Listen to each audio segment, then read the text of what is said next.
நீங்கள் பார்த்து கொண்டு இருப்பது உங்கள் கௌசிக் ரிவ்யூ. சரி வாங்க வீடியோக்குள்ளே போய் என்னென்ன நடக்க போகுது அப்படின்ற இன்ட்ரெஸ்டிங்கான விஷயத்தை தான் நீங்கள் அந்த வீடியோவில் பார்த்து தெரிஞ்சுக்க போகிறீங்க. அது மட்டும் இல்லாமல் நம்ம தினேஷ் இருக்கார்ல, அவர் ஒரு பக்கம் அடித்து பொழந்து அவர்கிட்ட இருந்து உண்மை வாங்கலாம்னு சொல்லிட்டு பார்த்தேன். அவன் வந்து ஒரே வார்த்தை சொல்லிடுறாங்க, இதுக்கு எனக்கு எந்த சம்மந்தம் இல்லைன்னு. அதே சமயத்தில் கரெக்டாக நம்ம மயிலை கடத்தின்னு போனால அந்த கெல்ட்டு பையனை கரெக்டாக ஃபோன் பண்ணுறாங்க. அந்த சமயத்தில் மயில் ஏதோ ஒரு முழிச்சுன்னு இருக்காங்க. மயில் ஃபோன் எடுத்துறாங்க, இந்த மாதிரி என்ன கடத்தினுட்டு இருக்காங்க அப்படின்னு சொல்லிட்டு மல்லியோட குரல் கேட்டதுமே அழ ஆரம்பிச்சுறாங்க. என்ன நீ தான் காப்பாற்றணும் மல்லி அக்கா, என்ன மன்னிச்சிருந்த தெரியாமல் இந்த இடத்துக்கு வந்துட்டேன், என்னை எப்படியாவது காப்பாற்றுன்னு சொல்லிட்டு அழ ஆரம்பிக்கிறாங்க. உடனே என்ன பேசுறது ஏது பேசுறதுன்னு சொல்லிட்டு தெரியாமல் சரி ஓகே நடந்ததெல்லாம் நடந்துச்சு, இதுக்கப்புறம் எந்த ஒரு பிரச்சனை வேணாம், நீ எதுக்கும் கவலைப்படாத, கூடிய சீக்கிரம் உன்னை காப்பாற்றுறதுக்கு மாமாவை நான் வந்துடுங்க, நீ எதுக்கும் பயப்படாத அப்படின்னு சொல்லிட்டு சொன்னதான் எனக்கு ரொம்ப பயமாக இருக்குது, சீக்கிரம் வாங்கன்னு சொல்லிட்டு அழுந்துக்கிட்டு போன ஒரு பக்கம் வச்சுறாங்க. இப்போ என்னடா பேசுறது, என்னடா இப்படி ஆகிப்போச்சு அப்படின்னு சொல்லிட்டு பதட்டம் ஒரு பக்கம், பயம் ஒரு பக்கம், எல்லாமே சேர்ந்து வந்து இவங்களை அடி மேலே அடிக்குது. உடனே இப்போ என்ன பண்ண போகிறாங்க, இவங்களோட அடுத்த மூவ் என்னவா இருக்க போகுது அப்படின்னு சொல்லிட்டு பார்த்தீங்கன்னா, அதுக்கு முன்னாடி கரெக்டாக அந்த கிழவருக்கெல்லாம் அவர்னு உள்ளே வந்துடுறான். ஃபோனை வச்சுட்டு படுத்துங்கிற மாதிரி படுத்துன்னு இருக்கு. அவளை அலேக்கு அப்படியே தூக்கின்னு போய் காரில் ஒரு பக்கம் போட்டுறான். காரில் எங்கேயும் ஏற்றின்னு போயின்னு இருக்காங்க. எங்கே ஏற்றின்னு போயிட்டு இருப்பாங்க அப்படின்னு சொல்லிட்டு ஒரு பக்கம் எல்லாருக்கும் யோசனை வரும், என்னங்க பண்ணுறது. கரெக்டாக நம்ம மயிலை கடத்தின்னு போயிட்டு நீங்கள் என்ன சேல்ஸ் பண்ணுறாங்களோ என்ன பண்ணுவாங்கன்னு சொல்லிட்டு சொல்ல முடியாது. பாவங்க இந்த மாதிரி பசங்களெல்லாம் வாழ்க்கையில் உருப்படணும் அப்படின்னு சொல்லிட்டு நினச்சின்னு இருக்காங்க. அந்த சமயத்தில் கேடு கெட்டவனுக்கு எவனோ சென்டரில் வந்து ஆசை வார்த்தையை சொல்லி அவனோட முகத்துக்கு அவசரம், அவனோட பணம் சம்பாதிக்கிறதுக்கோசரம் கூட்டின்னு போயிட்டு அவன் வாழ்க்கையை சீரழிச்சுறாங்க. அந்த மாதிரி அவசரப்பட்டு போனது தான் இவங்களோட நிலைமையும். இந்த மாதிரி ஒரு பக்கம் போயின்னு இருக்குது. அதே சமயத்தில் என்ன நடக்குது அப்படின்னு சொல்லிட்டு பார்த்தீங்கன்னா, கரெக்டாக அந்த குற்றவாளியை கண்டிப்பாக பிடிச்சாகணும் அப்படின்னு சொல்லிட்டு மயில் லொக்கேஷன் ஆன் பண்ணி வச்சுருக்காங்க. அது எவனும் கவனிக்கல. அந்த லொக்கேஷன்லேருந்து ஃபோனை ட்ராக் பண்ணி அந்த இடத்துக்கு கரெக்டாக வந்துடலான்னு சொல்லிட்டு வந்துட்டு இருக்காங்க. வெறிக்கொண்ட வேங்க எப்படி வரும் அந்த மாதிரி சின்னக்கொண்ட சீரம் போய் மாதிரி ஒரு பக்கம் போய் வந்துட்டு இருக்காங்க. இப்போ என்ன பண்ண போகிறாங்க ஏது பண்ண போகிறான்னு சொல்லிட்டு தெரியாமல் பதட்டம் ஒரு பக்கம், பயம் ஒரு பக்கம். மயிலை எப்படியான காப்பாற்றிடுவாங்களா, இல்லை மயிலை வேறு எதனா கண்ட்ரிக்கு அழைச்சிட்டு போயிடுவாங்களா அப்படின்னு சொல்லிட்டு பல கேள்விகள் பல சந்தேகங்கள் நம்ம மனசுக்குள்ளே ஓடிக்கிட்டே தான் இருக்குது. அதுக்கான பதில் கூடிய சீக்கிரம் உங்களுக்கு கிடைக்குங்க.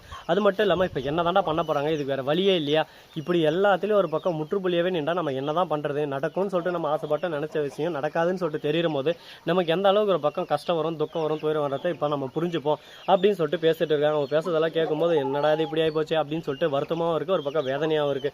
இந்த வேதனை சோதனை இதுக்கு நடுவில் இன்னும் என்னென்ன பண்ண போகிறாங்க ஏது பண்ண போகிறாங்கன்னு சொல்லிட்டு பொறுத்து வந்து பார்த்தா தெரிய போது. அது மட்டும் இல்லாமல் நம்ம தலைவர் கதிரேசன் இருக்காரு, அவர் என்ன பண்ணாரு அப்படின்னு சொல்லிட்டு பார்த்தீங்கன்னா கொந்தளிச்சுன்னு இருக்கார் ஒரு பக்கம். எதுக்காக அப்படின்னு சொல்லிட்டு பார்த்தீங்கன்னா, எப்படியாவது நாம் ஒன்று சாதிக்கணும் அப்படின்னு சொல்லிட்டு நினைக்கிற சமயத்தில் யாரான ஒருத்தர் வந்து நம்ம வாழ்க்கை ஒரு பக்கம் புரட்டி போட்டுறாங்க அப்படின்னு சொல்லிட்டு சொல்லுவாங்கள்ல, அது போல தான் இந்த இடத்துல வந்து புரட்டி போட்டாங்க. யாரா புரட்டி போட்டது அப்படின்னு சொல்லிட்டு பார்த்தீங்கன்னா, அது வேற யாரும் இல்லைங்க, நம்ம ராஜேஸ்வரி வந்து கதிரேசனுக்கு ஒரு இது கொடுத்துறதோ, பார் கதிரேசா நீ தான் சுடரை கொண்டது எல்லாமே எனக்கு தெரியும், இப்போ மல்லி மேலே எப்படியான கேஸ் மாறணும் அப்படின்னு சொல்லிட்டு ஒரு பக்கம் போயின்னு இருந்தாலும் மல்லியோட தங்கச்சி இப்போ காணும், அதை அவங்க தீவிரமாக பார்த்துன்னு இருக்காங்க. இந்த ஒரு தருணத்தை பயன்படுத்திக்கிட்டு நான் எப்படி எந்த விதத்தில் அடிக்கணும்னு சொல்லிட்டு எனக்கு நல்லா தெரியும். அந்த விஷயத்தில் வந்து நான் ஜெயிச்சிடலாம்னு சொல்லிட்டு ஒரு ஆசையில் இருக்கேன். ஆனால் அது நடக்குமா நடக்காதான்னு சொல்லிட்டு எனக்கே தெரியாது. ஆனால் கண்டிப்பாக நடக்காமல் இருக்காது. அதுக்கான நேரம் அதுக்கான காலம் கொஞ்சம் டிலே ஆகுது, அவ்வளோதான் அப்படின்னு சொல்லிட்டு சொல்கிறாங்க. இதை கேட்டதும் சரி என்ன தான் சொல்கிறீங்களோ சொல்லுங்கள், எல்லாத்தையும் ஒரு பக்கம் நம்ம பார்த்துப்போம் அப்படின்னு சொல்லிட்டு யார் வடே செய்யலை அப்படின்ற பார்த்தீங்கன்னா நம்ம தலைவனுக்கு வேறு வேலை இல்லை, காமெடி இந்த மாதிரி தான் எதோ ஒன்று வந்து பண்ணிகிட்டே இருப்போம்.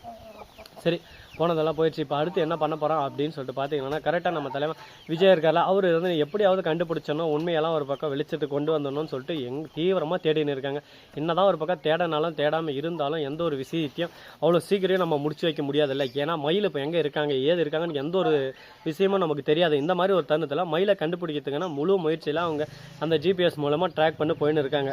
பிடிச்சிட்டா சந்தோஷம் தான், பிடிப்பாங்களா, நடக்குமா, வாய்ப்பு இருக்கா அப்படின்னு சொல்லிட்டு மனசுக்குள்ள பல கேள்விகள் ஒரு பக்கம் ஓடிக்கிட்டே தான் இருக்குது. சரி போனதெல்லாம் போயிடுச்சு, இதுக்கப்புறம் என்ன பண்ண போகிறோம் அப்படின்னு சொல்லிட்டு பார்த்தீங்கன்னா, நம்ம வெண்பா குட்டி இருக்காங்களா, அவங்க என்ன பண்ணாங்க அப்படின்னு சொல்லிட்டு பார்த்தீங்கன்னா, ஸ்கூலில் ஃபெஸ்டிவல் வருது, அதுக்கு வந்து மல்லியை கூப்பிட்றாங்க. மல்லி ஆல்ரெடி ஒரு பக்கம் சோகத்திலையும் வெறுப்புலையும் கடுப்புலையும் அடுப்பில் வச்ச மாதிரி இருக்காங்க. ஒரு பக்கம் என்ன பண்ணுறது ஏது பண்ணுறதுன்னு சொல்லிட்டு தெரியாமல் புலம்பின்னு இருக்காங்க. ஒரு பக்கம் ஐயோ என்னடா நம்ம வாழ்க்கை எப்படி சிக்கலில் மாட்டிக்கிச்சே, கடவுளே நீதான்ப்பா என் வாழ்க்கை எப்படின்னா காப்பாற்றணும் அப்படின்ற மாதிரி புலம்பிட்டு இருக்காங்க. இந்த மாதிரி ஒரு தருணத்தை பயன்படுத்திக்கிட்டு இதில் வந்து நம்ம மீண்டு வருவோம்லா வரமாட்டோம்லா, என்ன பண்ண போகிறோம் ஏது பண்ண போகிறோம்னு சொல்லிட்டு தெரியலையே அப்படின்னு சொல்லிட்டு ஒரு பக்கம் சோகத்தோடைய வேதனையோடு தான் போயின்னு இருக்காங்க. இந்த சோகமும் வேதனையும் லாஸ்ட் வரைக்கும் கண்டினியூ ஆகுமா ஆகாதா என்ன பண்ண போகிறாங்கன்னு சொல்லிட்டு பொறுத்திருந்து பார்த்தாங்க தெரிய போகுது. ஏன்னா எந்த அளவுக்கு ஒரு பக்கம் நம்ம ஆவேசத்தோட ஒரு பக்கம் 4ல் இறங்கணும், அந்த அளவுக்கு ஒரு பக்கம் என்னடா பியா போய் வீட்டில் கூடுறப்படா இப்படி தாங்க ஒரு பக்கம் திடுக்கிடும் நிறைய உண்மைகள் நிறைய விஷயங்கள் எல்லாம் ஒரு பக்கம் வெளிச்சத்துக்கு வந்துருச்சு. அது மட்டும் இல்லாமல் அந்த போலீஸ் அதிகாரி இருக்கார்ல, அவர் வந்து விஜய் கிட்ட சொல்லிடுறேன், இதோ பாருங்கள் விஜய் முற்றிலும் நான் உங்களுக்கு உதவுவேன், நீங்கள் கவலையே படாதீங்க, யார் இதில் வந்தாலும் சரி எவனாக இருந்தாலும் சரி அவனை பிடிச்சி ஜெயிலில் போட்டு அவனுக்கு நான் தண்டனை அவனை வாங்கி கொடுத்து உங்களோட மச்சிருந்துச்சு நான் காப்பாற்றுவேன் அப்படின்னு சொல்லிட்டு வாக்குறுதி கொடுக்குறாங்க. நம்ம மல்லி அலறத்தை பார்த்து ரொம்ப கஷ்டப்படுறாங்க. மல்லி நீங்கள் எதுக்கு அவ்வளோ அளவாதீங்க, நான் பார்த்துக்கிறேன், எல்லாமே ஒரு பக்கம் நல்லதாக தான் நடக்கும், நீங்கள் கவலையே படாதீங்க, கவலைன்றது நம்ம வாழ்க்கையிலே இருக்கக்கூடாது அப்படின்னு சொல்லிட்டு பேசின்னு இருக்காங்க. அதை கேட்டதும் சரி நீங்கள் இவ்வளோ சொல்கிறீங்க, இதனால் நான் அக்செப்ட் பண்ணிடுறேன் இந்த விஷயத்தை, நான் கண்டிப்பாக இதுக்கான முற்றிலும் முயற்சியில் நான் இறங்குறேன், யாராக இருந்தாலும் எவராக இருந்தாலும் நான் விட மாட்டேன், எல்லாருக்கும் ஒரு பக்கம் நான் தண்டனை வாங்கி தந்தே தீருவேன் அப்படின்னு சொல்லிட்டு வாக்குறுதி கொடுக்குறாங்க. இந்த வாக்குறுதியெல்லாம் நல்லபடியாக நடக்குமா நடக்காதா, என்ன பண்ண போகிறாங்க, ஏது பண்ண போகிறாங்க அப்படின்னு சொல்லிட்டு பொறுத்து வந்து பார்த்தா தான் தெரிய போகுது. அது மட்டும் இல்லாமல் இந்த வீடியோ எனக்கு பிடிச்சிருந்தா லைக் பண்ணுங்கள், கமெண்ட் பண்ணுங்கன்னு சொல்லிட்டு சிம்பிளாக சொல்லி முடிக்கிறதுக்கு எனக்கு ஒரு மனசு இல்லைங்க. ஏன்னா இன்னும் நிறைய விஷயங்கள்லாம் காத்துட்டு இருக்கு. அதில் ஒரு விஷயம் என்ன அப்படின்னு சொல்லிட்டு பார்த்தீங்கன்னா, நம்ம தீபக் இருக்காருல, அவர் என்ன பண்ணாரு அப்படின்னு சொல்லிட்டு பார்த்தீங்கன்னா விஜய்க்கு ஃபோன் பண்ணி ஒரு விஷயத்த சொல்கிறார். இதோ பார் விஜய், இந்த சுடர் அதாவது என் மனைவி இருக்கல, அவ இருந்து என்னை ஆசைப்பட்ட அவ கூட வச்சுனல, எப்படியாவது என்கிட்ட வந்து ரகசியத்தை, அதாவது நீ நான் என்ன பேசுகிறோமா, என்ன பண்ண போகிறோம், எப்படி இந்த கேஸில் ஜெயிக்க போகிறோன்ற தெரிஞ்சுக்கிட்டு இந்த கேஸை உடைக்கணும்னா என்னை வந்து இந்த வீட்டில் வச்சுன்னு இருக்கேன், அந்த விஷயத்தை பார்த்து புரிஞ்சுக்கோ அப்படின்னு சொல்லிட்டு சொல்லியிருக்காங்க. இதை கேட்டதும் என்ன பேசுறதுன்னு சொல்லிட்டு தெரியாமல் ஆடி போயிட்டு ஒரு பக்கம் திருவிழாவில் காணாம போன மாதிரி முடிச்சுன்னு இருக்காங்க. என்னடா இது நமக்கு வந்தால் சோதனை. இந்த வீடியோ பிடிச்சிருந்தா லைக் பண்ணுங்கள், கமெண்ட் பண்ணுங்கள், ஷேர் பண்ணுங்கள், டிண்டிங் மேலே தட்டி விட்டு போங்க. அப்போ தான் நான் போகிற அடுத்த வீடியோவில் கூட நோட்டிஃபிகேஷனில் வந்து கொண்டே இருக்கும். மிக்க நன்றி. தேங்க்ஸ் ஃபார் வாட்சிங். Tata, see you. நன்றி, வணக்கம், வந்தனம், பர்கர் தருக.